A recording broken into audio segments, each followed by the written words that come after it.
Olá, boa noite a você. Começa agora o JR 24 horas. Vamos aos destaques desta edição. Congresso derruba veto do presidente Lula e acaba com saidinha temporária de presos.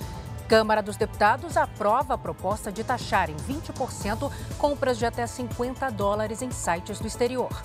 O Jornal da Record já está no ar.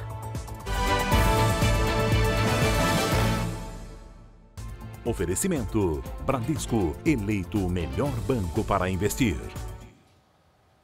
O Congresso Nacional derrubou agora à noite o veto do presidente Lula ao projeto de lei que restringe as saídas temporárias de presos. Vamos então até Brasília conversar com a Ariane Bittencourt, que tem os detalhes. Oi, Ariane, boa noite. Como o governo reagiu à decisão do Congresso?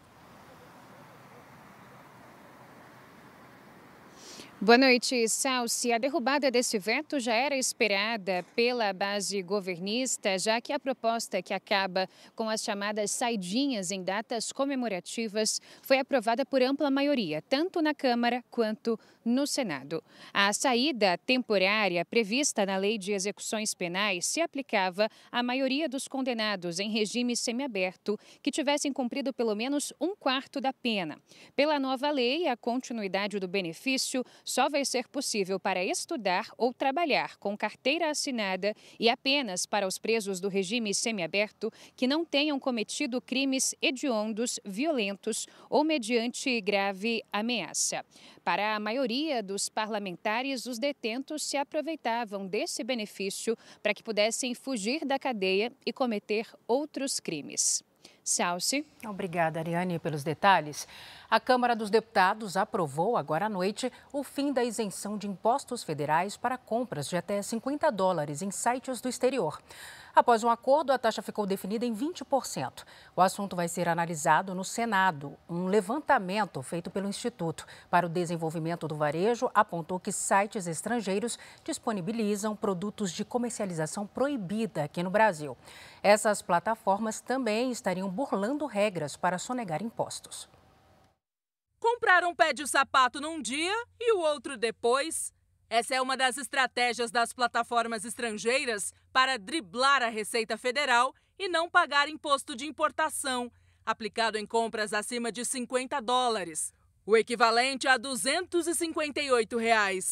Os sites também vendem livremente produtos que não são reconhecidos pela Anvisa. Pomada contra câncer de mama e creme para reparação de vitiligo são alguns desses supostos medicamentos. Nós constatamos com a pesquisa que os produtos estão entrando no país sem nenhuma certificação. Então isso, além de poder causar um prejuízo a todos que comprarem pela falta de certificação, é um grande risco à saúde de todos que estão utilizando os produtos.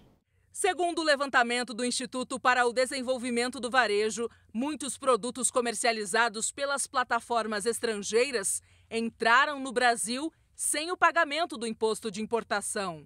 Você importa um produto vindo de fora, vindo da Ásia, por exemplo, produto até $50, hoje você só paga o ICMS, uma taxação de 17%. Só que o empresário que está aqui, ele paga uma carga tributária, isso varia muito de produto para produto, mas em média aí de 36%, 33%, 35%. Qual é a consequência disso? Se eu vendo menos, obviamente, eu vou ter menos produção, menos venda nos pontos de comerciais do país. Se eu tenho menos produção e menos venda nos pontos comerciais, eu vou ter ou menos geração de emprego ou eu vou ter desemprego. O levantamento também apontou a venda de produtos falsificados. No Brasil, a comercialização de uniformes e distintivos usados pelas Forças Armadas e de Segurança é autorizada exclusivamente em estabelecimentos credenciados. Mas aqui nesse site, qualquer pessoa pode comprar os equipamentos sem controle nenhum. E agora, com todas as provas robustas, nós mandamos para a Procuradoria-Geral da República. E estamos pedindo que eles tomem providências legais em cima disso que nós apresentamos. Em nota, as principais plataformas disseram que foram as primeiras que aderiram ao programa Remessa Conforme do governo federal, que regularizou as compras de até $50. Disseram ainda utilizar ferramentas para identificar vendedores e clientes que violam as regras para que sejam excluídos. O presidente da Câmara, Arthur Lira, destacou a importância da taxação das compras internacionais para o varejo e para a indústria brasileira. Vamos ouvir.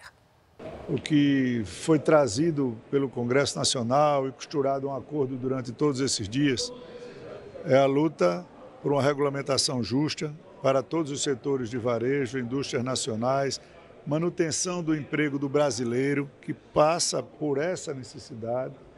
Essa discussão era necessária que fosse feita. Nós temos ainda o Senado amanhã e se debruçará sobre essa matéria antes do final da medida provisória. Arthur Lira também anunciou hoje um acordo com as operadoras de saúde para suspender os cancelamentos unilaterais de planos. Isso enquanto não for analisado um projeto de lei que altera as regras para o cálculo de reajustes dos contratos coletivos. De acordo com Lira, as operadoras também vão suspender os cancelamentos anunciados recentemente. A chuva deu uma trégua no Rio Grande do Sul. Com isso, a Prefeitura de Porto Alegre voltou a retirar lama e entulhos do centro histórico da cidade. A queda no nível do Guaíba também trouxe um alento aos moradores e comerciantes da capital gaúcha.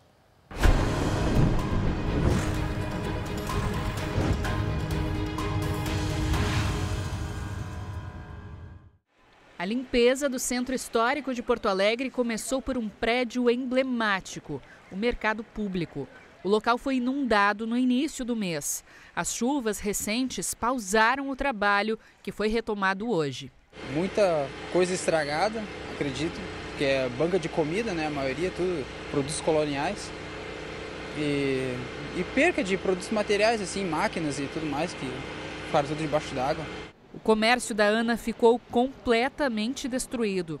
A gente não tem ideia, né, da força da água, da capacidade que ela tem de destruir tudo, né? Tá aí, é destruição total, é muito triste, é difícil. Desde o começo da limpeza, foram retiradas mais de 13 mil toneladas de resíduos das ruas de Porto Alegre, como lama e móveis estragados.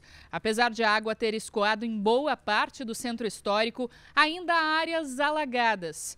Em toda a cidade, 56 vias estão bloqueadas por causa da inundação.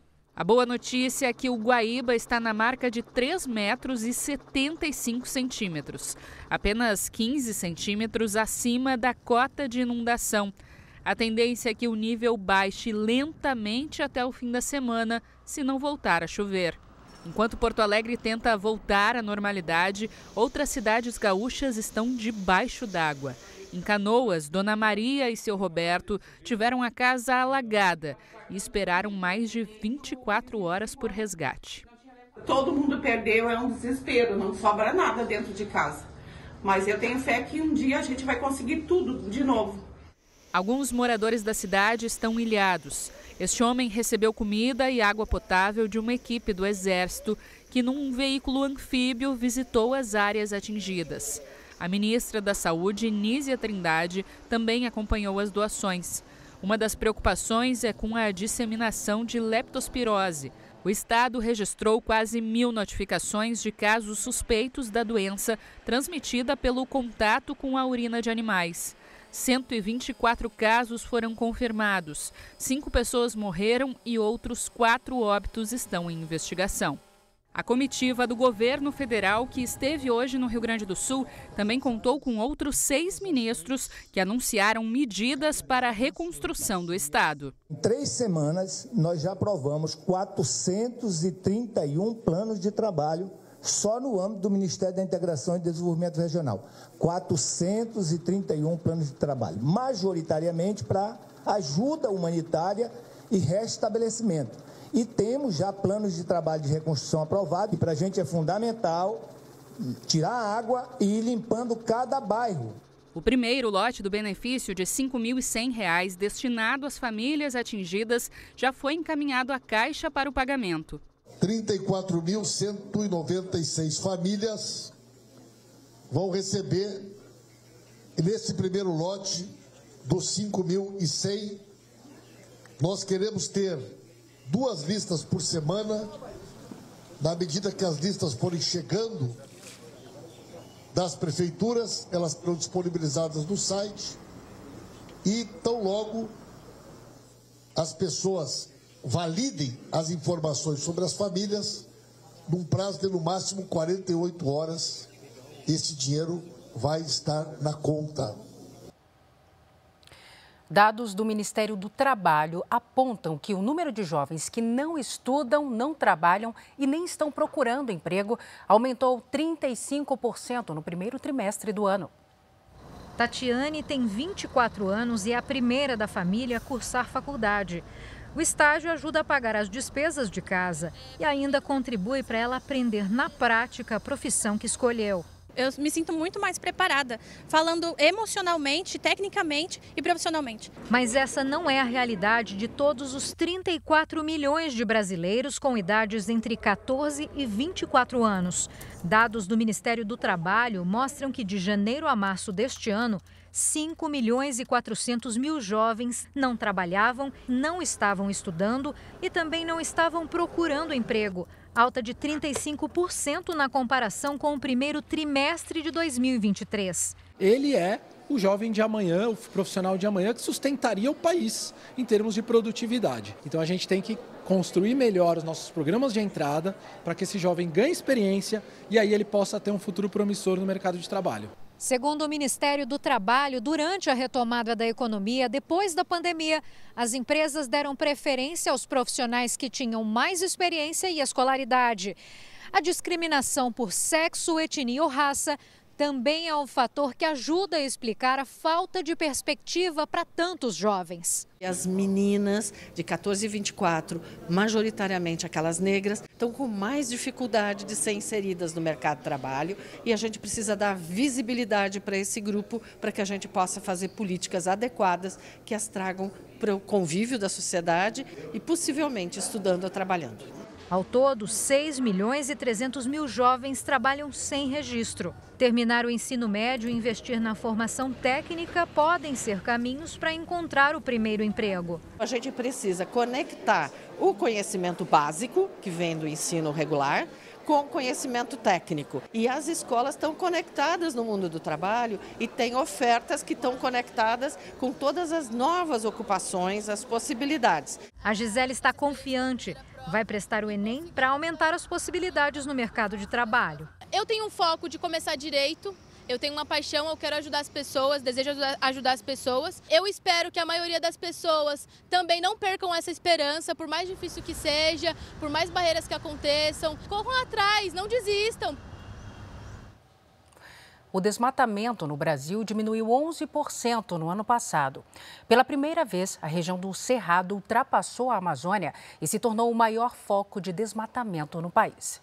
Nos últimos 5 anos, o Brasil desmatou uma área equivalente a 2 vezes o estado do Rio de Janeiro. O relatório do MapBiomas revelou que o Cerrado concentrou 61% de todo o desmatamento registrado no ano passado e ultrapassou a região da Amazônia Legal. A expansão da agropecuária foi a principal responsável pela derrubada da cobertura florestal. O estado do Maranhão liderou pela primeira vez o ranking do desmatamento. Apesar de perder quase 2 milhões de hectares de vegetação nativa em 2023, o Brasil apresentou uma redução de 11% no desmatamento em comparação ao ano anterior.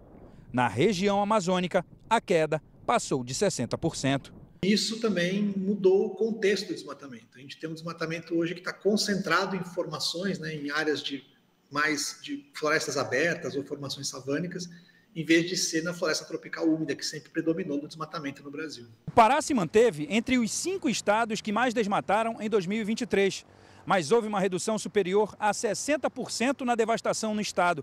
Ainda assim, a Amazônia Legal representa uma fatia importante do desmatamento no país.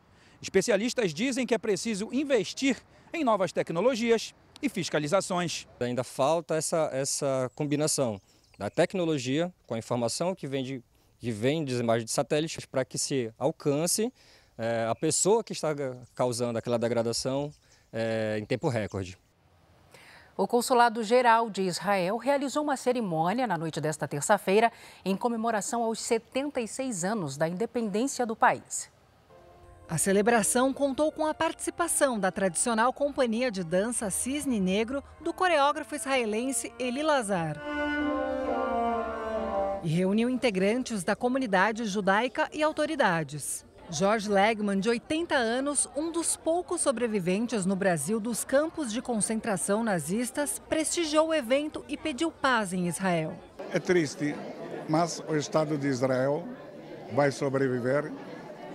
O Estado é para sempre, é o único Estado democrático no Oriente Médio e nós queremos paz. Neste ano, o aniversário de 76 anos da independência de Israel acontece em meio à guerra contra o grupo terrorista Hamas. Por isso, mais do que nunca, as comemorações se tornaram um ato de resistência. Temos que enfrentar agora este fenômeno. É difícil, mas temos resiliência. O Estado de Israel vai terminar esta guerra, vai florescer, vai continuar a contribuir com ciência e tecnologia a toda a humanidade. O vice-presidente da Confederação Israelita do Brasil, Luiz Kignel, disse que apesar do momento difícil, o povo judeu permanece unido, dando exemplo de resiliência e superação. Eu cheguei ontem de Israel. Eu estava lá semana passada, fizemos uma missão de solidariedade a Israel. E a gente encontrou um povo rachado no coração, mas não dividido na causa. E se o objetivo do terrorismo do Hamas era dividir a população, isso não aconteceu. Também em São Paulo, a Confederação Israelita do Brasil realizou um debate sobre antissemitismo nas redes sociais. Foram 2 painéis com especialistas de dentro e de fora da comunidade judaica. A ONU afirmou que considera pouco provável encontrar mais sobreviventes após o deslizamento de terra em Papua Nova Guiné, país da Oceania, na última sexta-feira. O governo estima que haja cerca de 2.000 pessoas soterradas. Até esta terça-feira, só 5 corpos haviam sido retirados. A área afetada é montanhosa e de difícil acesso, o que dificulta as operações. Uma ponte também desabou na principal rota de transporte de ajuda para o local, onde houve o deslizamento. Em visita a Portugal, o presidente da Ucrânia assinou um novo acordo de cooperação militar. Volodymyr Zelensky está em viagem pela Europa em busca de apoio na guerra contra a Rússia. Zelensky conheceu de perto alguns dos 30 caças F-16 que serão doados pela Bélgica a Kiev até 2028. O primeiro será entregue ainda este ano. Depois, o presidente ucraniano desembarcou em Lisboa na primeira visita oficial a Portugal. Os 2 países assinaram um acordo de cooperação para os próximos 10 anos. A parceria inclui assistência militar no valor de cerca de 700 milhões de reais, além de ajuda humanitária e política, principalmente no processo de adesão da Ucrânia à União Europeia. Volodymyr Zelensky agradeceu o apoio de Portugal, em especial por receber cerca de 60 mil ucranianos que fugiram da guerra. Já o presidente russo alertou para o uso de armas de longo alcance fornecidas pelo Ocidente a Kiev. Segundo Vladimir Putin, esses ataques podem levar o conflito a uma escalada perigosa e justificou os bombardeios intensos à segunda maior cidade da Ucrânia, Kharkiv, como forma de proteção. Subiu para 24 o número de mortes provocadas pelas tempestades que atingiram os Estados Unidos. Rajadas de ventos de quase 130 km por hora foram registradas nesta terça-feira no Texas. A população também enfrentou chuvas de granizo. O Texas e outros estados ainda lidam com a destruição provocada pelo mau tempo no último fim de semana. Cerca de 30 milhões de pessoas estão sob alerta de novas tempestades e tornados. Este foi o Jornal da Record. Ouça essa e as outras edições dos boletins JR 24 horas, agora também nas plataformas de áudio. Você fica agora com o Fala Que Eu Te Escuto. Boa noite a você, cuide-se. Tchau.